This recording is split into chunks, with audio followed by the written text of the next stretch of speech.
Tell me this.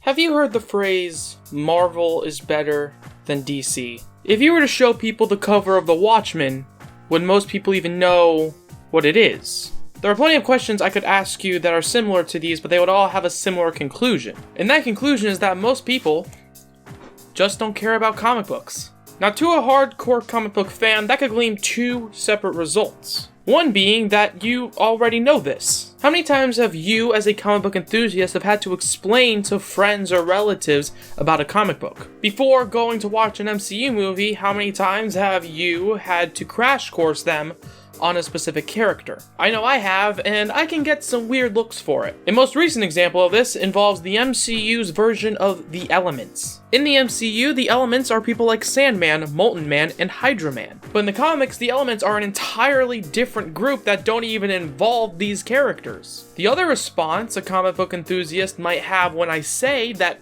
people just don't care about comic books is utter confusion. If comic books don't matter, how come people love comic book characters? How come people love superheroes like Batman, Spider-Man, X-Men, etc.? How come graphic novel-centric YouTubers like Variant Comics, Godzilla Mendoza, and NerdSync have thousands upon thousands of subscribers? How come thousands and thousands of people go to Comic-Con every year? Well, that's what I'm here to discuss. You see, comic books have a weird relationship with the public. I could walk down the street at any time and have a full-blown conversation about Batman or Spider-Man. But if I was to bring up a 1950s version of Captain America named Grand Director, people wouldn't care. That's because people only love the most famous comic book characters. They know exactly who they are, but they only know them through their various appearances outside the comic book panels. Things like movies and TV shows have given people a gateway into comic book landia. They always have this ability to enter the world of graphic novels with an unlimited amount of stories. Stories about fictional characters they could look up to, but most don't enter that gateway. They tend to stay out of it, admiring them through the lens of a camera, the art of a cartoon, or through the experience of playing as them or with them in a video game. This is for a plethora of different reasons. One being that people honestly just don't like to read anymore. Truthfully, people would just rather watch something on their screens as opposed to picking up a book.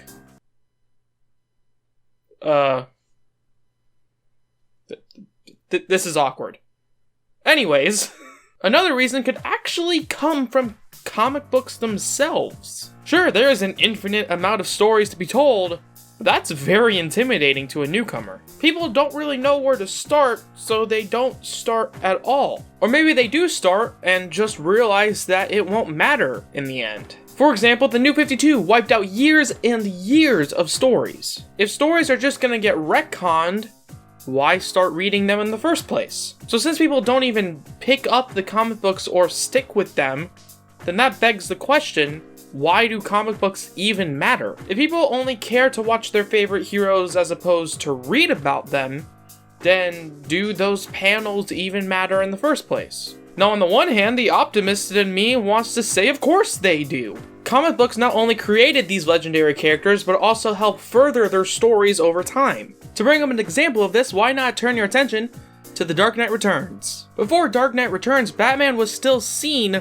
by most as the goofy Adam West people knew in the 60s. However, after The Dark Knight Returns, people started seeing him as dark and gritty, as opposed to goofy and comical. But that took a great comic that got people talking about the most dark depiction of Batman we'd ever seen. So they almost had to turn Batman into a full-blown murderer to get people to actually start taking him seriously. However, comics are not just where heroes evolve. They're also where the next iconic superhero tends to come from. An example of that is Captain Marvel. Before she made her debut on the big screen, Captain Marvel first developed her own fan base through her various appearances in comic books. However, sadly, Captain Marvel might just be another example of why comic books don't really matter. Even if Captain Marvel never had a comic book in history, her movie would just be where most of her fan base comes from. Her movie would still just be an introduction to most of her fans. I mean, nobody really cared about Captain Marvel or the Guardians of the Galaxy if they didn't become massive characters through their own movies. So even though comic books introduced these individuals,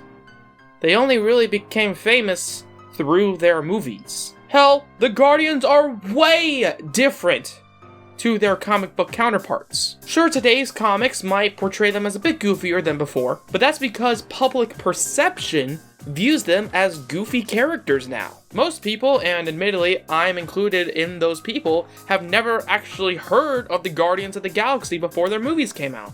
But now everyone just knows them as goofballs, leading comic book writers over at Marvel to start writing them as such. And honestly, to go back to Batman and his transformation into the dark and gritty person we know him as now, the public perception wouldn't really have changed if not for the 1989 Batman movie.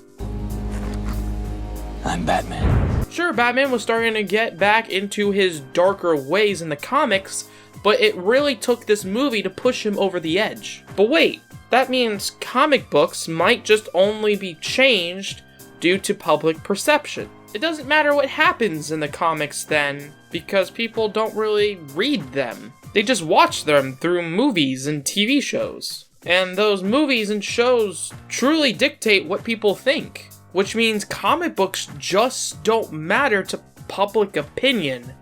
And that's a scary thought. A thought I can only assume keeps comic book writers and artists up at night. But don't get me wrong, comic books are not dying. In fact, quite the contrary. We are in a renaissance of comic book popularity, with superhero movies having a guarantee blockbuster appeal. The people written and drawn into comics are seeing a new surge of popularity. And sure, your favorite comic book character might not be popular.